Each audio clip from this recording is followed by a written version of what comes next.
Hello, everyone. It is I, Fable of Fables, your new Fable. Yes, I am the Fable of your fables. I am the Fable of your dreams. Welcome, lovely folks. I still should be taking a break, but to be honest, the more I try to take a break, the more my brain starts to think, and it's not a good thing. Anyway, we're learning about everyone's favorite sociopathic, insane monstrosity, Shockwave, the updated version for 2022.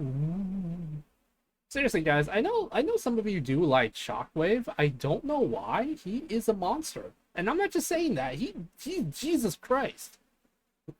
Anyway, let's start.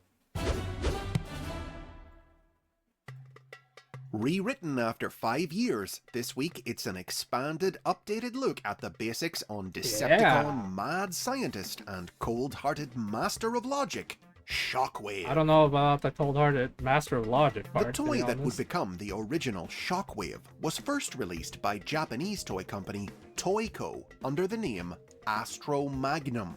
Ooh, The figure was cool imported name, by actually. Hasbro and released as part of the second year of the Transformers toy line in Like, don't get me wrong. I get the reason he looks the way he does is because of what happened in I think the IDW run, but still, we need to destroy Shockwave, guys. We need to kill the Batman. 1985, but the decision to do so was made very early, allowing Shockwave to be incorporated into the earliest pieces of Transformers media in 1984, well in advance of his toy's release. From a unique-looking robot with a large single eye instead of a face, and a gun barrel instead of a left hand, Shockwave transformed into a giant ray gun with electronic lights and sounds. This made the toy rather out of place among the other Transformers, who all turned into Earth machines and animals, but this incongruity was reconciled by Marvel Comics writer Bob Budiansky in the profile he wrote for Shockwave, which explained that he hadn't come to Earth with the other Transformers, and so retained the alien alternate mode he'd had on Cybertron. Grimlock! Guys, it was Grimlock, my son. Look at him. Look at him. I know I'm blocking him. I'm so sorry, my child. Pray forgive me. Look at him. Oh, he's so beautiful. Look at him. He's on the bottom right corner. Sorry, the bottom left corner. He's beautiful. Retained the alien alternate mode he'd had on Cybertron. So beautiful. Budiansky characterized Shockwave as the Decepticon Military Operations Commander, and essentially an evil version of Star Trek's Mr. Spock, a cold, emotionless being driven by pure logic. Logic that told him he would make a much better Decepticon leader than Megatron. Oh, brother. Shockwave's pursuit of leadership was central to his role in the Marvel comic book. In this series, after the other Transformers crashed on prehistoric Earth and were knocked offline, Shockwave followed them to the planet, where he was met by the Dinobots, 5 Autobots who had been reactivated by their spacecraft to fight him off. In the ensuing battle, Shockwave was deactivated and buried under a landslide, where he remained. Sorry, I just want to say, I love the fact that the Dinobots just beat his ass. Look at him. Oh, I love it. So beautiful. Ensuing battle. Do it, Grimlock. Do it. What he did to you in Battle for Cybertron. You deserve to destroy his ass. Shockwave was deactivated and buried under a landslide, where he remained for 4 million years, until a probe sent out by the Autobots after their awakening in 1984 accidentally reactivated him. Seeing how the Decepticons had been defeated by the Autobots and their human allies, Shockwave immediately seized command, securing his position by besting the weakened Megatron in combat. He went on to serve as one of the comic's main villains, appearing in both the US series and in exclusive stories written for the United Kingdom's version of the title, repeatedly clashing with Megatron over leadership, with command shifting back and forth between the two from story to story. Interesting. Shockwave was handled very differently in the Transformers animated series. Now, it wasn't too unusual for characters to differ between comic and cartoon to some extent, as each spun the core personalities described in Budiansky's profiles off in different directions. But Shockwave was an unusual case, as his profile in the cartoon's production bible was almost completely different to Budiansky's. We don't know if it was an early draft that never got updated, or a deliberate change made by another writer, but it cast the emotionless bot not as Megatron's rival, but as his most loyal servant. Oh god, that's The weird. cartoon's Shockwave was the guardian of Cybertron, ordered by Megatron to stay behind and maintain the Decepticons' control That of is the really planet weird. when he and his forces left for Earth. As such, Shockwave showed up only in intermittent guest appearances in the show's first 2 seasons, notably helping to establish the space bridge that linked the 2 worlds. Voice actor Corey Burton considers Shockwave his favourite of the roles he played on the series. He based his performance on actor David Warner, in homage to Warner's role as the Master Control Program, a similarly cold and merciless computer being from the 1982 film Tron. Tron. Hunt them down, Sentinel, and report their destination to me. Shockwave's toy was discontinued in 1986, which led to him being phased out of both the cartoon and the comic. A death scene for him was scripted for The Transformers the movie, in which he perished during the monster planet Unicron's attack on Cybertron, but it didn't make it into the finished film. Why not? We saw so many Autobots die. Why can't we watch freaking Shockwave die? Also, his removal from the cartoon's Oh my god, cast look cut at them. short plans for a storyline in the show's 3rd season, Look at them in nerds. which I love Shockwave's that. desire to protect Cybertron would have forced him to ally with the Autobots to stop the alien Quintessons from taking over the planet. Oh, God. Shockwave's intended role in this story instead wound up going to Blitzwing. Ooh, Blitzwing. In the comic, Shockwave apparently died in a space battle with Fortress Maximus, which ended with him tumbling through Earth's atmosphere and seemingly burning up. I'm glad. However, he continued to appear in the UK comic, Ah. which showed him recovering from the experience and once again clashing with Megatron and other rival Decepticons for leadership. A new toy of Shockwave, a non-transforming Action Master, hit shelves in 1990. Though he didn't adopt this form in the comic, the toy's release did lead to him returning to the US series for its final year, declaring a Decepticon civil war to take command Who is from he new fighting? leader Scorponok. Oh, okay, thank you. After the end of the original series, Shockwave was largely absent from Transformers for over a decade, but he would return to prominence in the early 2000s, and from there, he's become one of the franchise's most notable recurring legacy characters, I hate up him. there with Megatron, Starscream and Soundwave as one of the most iconic and popular Decepticons. Across all the Why? new series in which he's featured, he has a consistency to his design that few other characters Like, legitimately, can boast. why, Though guys? new toy gun legislation introduced he's in the a 1990s monster. has forced his classic alternate mode to be left in the past, and today he instead usually turns into a tank or a spacecraft. Additionally, the huge difference between the classic cartoon and comic versions of Shockwave has inspired new series to characterize him in a variety of different ways, sometimes as a rival to Megatron, others as a loyal follower. I think I liked him as a rival. Shockwave more than a returned to follower. I TV don't screens know. and toy store shelves in follower thing 2004's feels wrong. Transformers Energon. Though this version of the character, who transformed into a tank and a satellite, had to be renamed Shock Blast due to Yeah. Hasbro losing the trademark on his original name. Anything but cool and logical, Shock Blast was a violent sociopath who was imprisoned by the Decepticons for attacking his comrades when he ran out of Autobots to kill. Jesus Freed to bolster Christ. Megatron's forces halfway through the series, Shock Blast chafed under Megatron's command and attempted to overthrow him by stealing the power of Unicron. But it proved too much for him, sending him on an insane rampage that ended when Megatron used Unicron to kill him. His Oh my younger brother God. Six-Shot later tried to get revenge for him, but it Six-Shot? ended just Oh, as poorly for Lord. him as it did for Shock Blast. Hasbro were It's, later able to reacquire the trademark on Shockwave's name, and quickly secured it by using it for a character unrelated to the original, a I don't know Minicon what to say to stealth that, to be plane in honest. 2005's Transformers Cybertron. Minicon! With the name now back in play, Shockwave was introduced into the world of the live-action movies, appearing as a boss in the tie-in video game for the first film in 2007.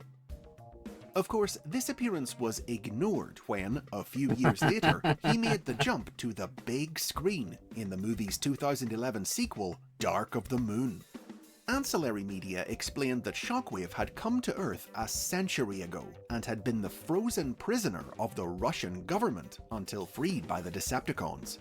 He was purely a remorseless killing machine who menaced the Autobots with his colossal pet Driller monster until he was taken out by Optimus Prime. But though he was dead, his likeness lived on in man-made drones seen in 2014's Age of Extinction and in Nitro Zeus, an admirer of Shockwave's out to get revenge for his death from 2017's The Last Night. In 2008, Corey Burton returned to voice Shockwave in Transformers Animated. This series reinvented the character as a Decepticon undercover agent who possessed size-changing powers that allowed him to alter his appearance and pose as an Autobot crane named Longarm. In a new spin on his classic Left Behind on Cybertron story, Shockwave used this false identity to remain on Cybertron after the Decepticons were exiled at the end of the war and infiltrate the Autobot military. As Megatron's loyal man on the inside, he climbed through the ranks until he was head of Autobot intelligence, sowing confusion and chaos from within to aid his leader in his plot to retake the planet. But throughout the 2000s, it was in comic books that some of the most significant new incarnations of Shockwave would appear. Dreamwave Productions comics combined aspects of his classic Marvel and cartoon portrayals, depicting a Shockwave whose dedication to Cybertron's well-being led him to turn against Megatron and pursue his own sinister agenda in the name of protecting the planet. While a few classic stories had depicted Shockwave as possessing some mechanical engineering skill, Dreamwave placed significant emphasis on the character's scientific abilities, his efforts to ensure a future for Cybertron leading him to experiment with Transformer genetics to advance their evolution, creating triple changers, clones, and more. Dreamwave's idea of Shockwave as a scientist who considered the future of Cybertron more important than factional loyalty carried forward into IDW Publishing's comic books. IDW gave him a new backstory as a senator who, unable to effect the change he wanted for Cybertron from within the system, began acting outside the law to achieve his goals. As punishment for his crimes, his fellow senators lobotomized him, removing his emotions, inadvertently resulting in the creation of the cold, logic-driven Shockwave, who would serve as one of IDW's primary villains for over a decade of comics. His complex and far-reaching schemes underpinned many of IDW's biggest storylines, endangering Autobot and Decepticon alike, including his creation of powerful ores with which he attempted to collapse the entire universe into a power source for Cybertron, and the manipulation of history itself, traveling back to the dawn of Cybertron and adopting the identity. And those of you that don't know, during the current run of the Skybound comics, Shockwave has actually been torturing Ultra Magnus for multiple years, to the point where Ultra Magnus has super intense PTSD now. He's literally a monster. I don't care if you guys like him. Jesus Christ, I hate him. He hurt my boy. Of Onyx Prime, one of the legendary founders of Cybertronian society, in an effort to shape the future to his liking. In 2010, Hasbro introduced the Aligned Continuity, a multimedia project designed to serve as a unified vision for Transformers lore, with Starscream filling the role of Megatron's scheming rival and Soundwave his emotionless loyalist. This universe drew on Dreamwave and IDW's comics to give Shockwave a unique new role of his own.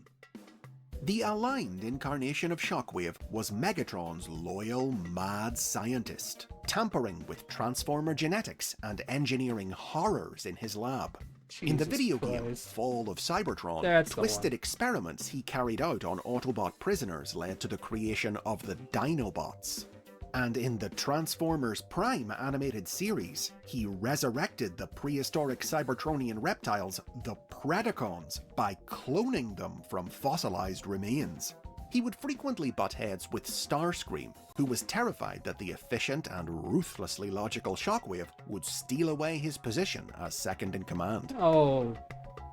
As with a lot of the You lore baby. established by the aligned continuity, the concept of Shockwave as a mad scientist has since become the definitive modern take on the character, featured in most subsequent series.